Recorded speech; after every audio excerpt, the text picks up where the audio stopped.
first question about, I guess, team organization. Yeah. Right. So, how do you and your team work together to meet goals? Yeah.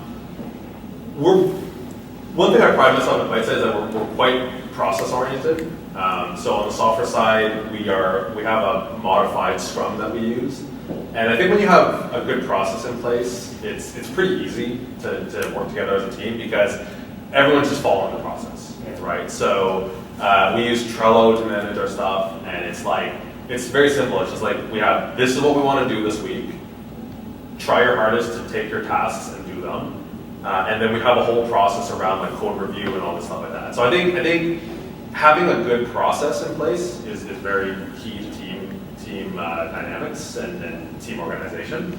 And I think in terms of like philosophy and the decisions that you make, I think that's a little bit my job as a manager and a leader. And what I try to do is I try to explain a lot of philosophy and stuff around it. So when I introduce like a task for a developer to do, I don't just say like, do this task.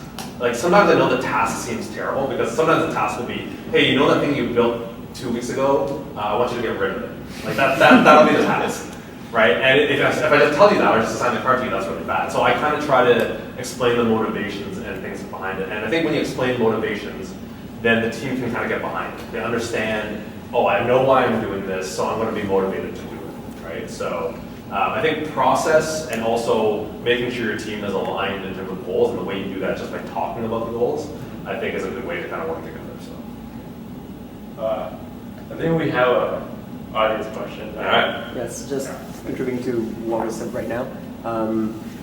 When you're assigning tasks, should you just give the task and give the reasoning why, or should you also open yourself to suggestions as to how to do it? Yeah, how they would do it. So that's micromanaging. So that's what I'm talking about trying to avoid. And it's a balance, again, it is a balance because it's like, again, is this somebody who needs hand-holding or is it someone who doesn't? Right? I was saying how to do it. Yeah. I mean, not telling them how to do it, going to do it. I'm saying ask them for suggestions if they think the task is right or if yeah. Okay, sorry, that's exactly the opposite of micromanaging. Yeah. So that's totally cool. I think what works best at our company is we have, a number of tasks that people have to do, and we kind of free-for-all it. It's like you pick the one that you want to do, and you just do it. And like us as a team, we just know we need to get them all done, right? So, if you're working on something else and somebody else has finished their part first, then they will take the next one because they're free now, right? So it's kind of maximizing that. And what we try as much as we can to kind of help each other out when the deadline comes to say, okay, we all need to do this together. So is there any help we can do or whatever? But yeah, we do give a bit of freedom and flexibility there to say like, what do you want to work on?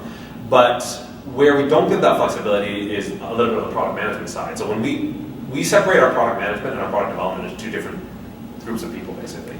And the product managers are the ones who are really deciding on the priority and what should be developed, right? And the developers don't always agree with that. But that is, again, a big part of my job because I'm kind of the bridge between product management and development, and I kind of tell them, these are the motivations, this is why we're doing it. And it's almost like I have to sell the developers on this is what we're doing or whatever, right? But beyond that, we do give them a lot of flexibility and creativity to say, these are the things that you can do, and you can pick whichever one you want.